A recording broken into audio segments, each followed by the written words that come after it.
Greece, Dimytrios Kairidis from Greece, head of delegation. Yes, please. Yes, thank you, Mr. Chairman. I was partially covered by some of the questions and answers by my Italian and Croatian colleague, but allow me to insist a little bit on the Democratic Resilience Initiative that outgoing chairman of this assembly, Mr. Connolly, Congressman Connolly, supported so much, and our assembly has voted for time and again. It was something that was discussed yesterday in the standing committee. Now, Secretary General Mr. Rutte is visiting Athens as we speak today and tomorrow, and I'm sure our Prime Minister will raise the issue. I wonder what are the countries in the NAC objecting to that, and where are the negotiations heading, and if there were any initiatives on the part of Mr. Rutte to break the impasse. And the second question has to do with the Southern Front raised by my colleague from Italy.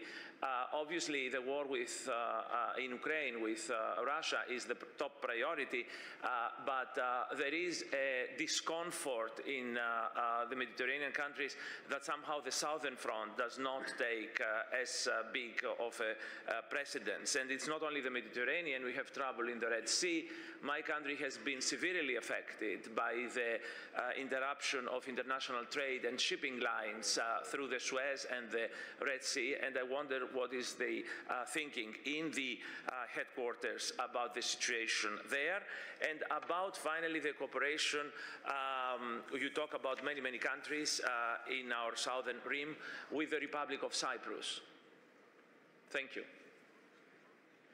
Thank you very much. On the question from the Greek delegation, now I think the answer to your question is that a number of nations feel that we have a series of work strands that are supported by existing units in the international staff that address issues of democratic resilience. So there's something called the Building Integrity Agenda, which we have. Obviously, we are very much engaged on issues of disinformation, misinformation. We sort of work on the southern neighborhood. We work on issues of women, peace, and security.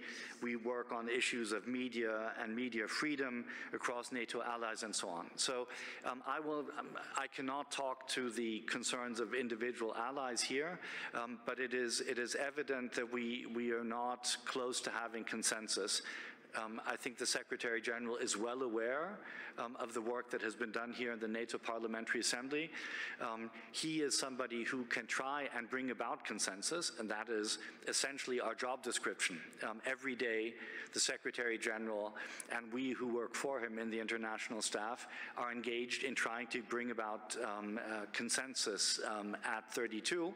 But if it does not exist, we are limited in creating a new structure in this case. The Southern Front, I think what you were referring to was very much in the area of maritime security. Now, NATO could have played a role in this area. In the event, I think what we saw were ad hoc coalitions addressing the situation in the Red Sea, in the Gulf of Aden, and we also saw the European Union playing a role in that area. I would not agree that the southern neighborhood is not on the agenda. I think we've taken an important step forward with the Southern Neighborhood Action Plan, with the appointment of a special representative. So I think it is very much on our radar. As for Cyprus, I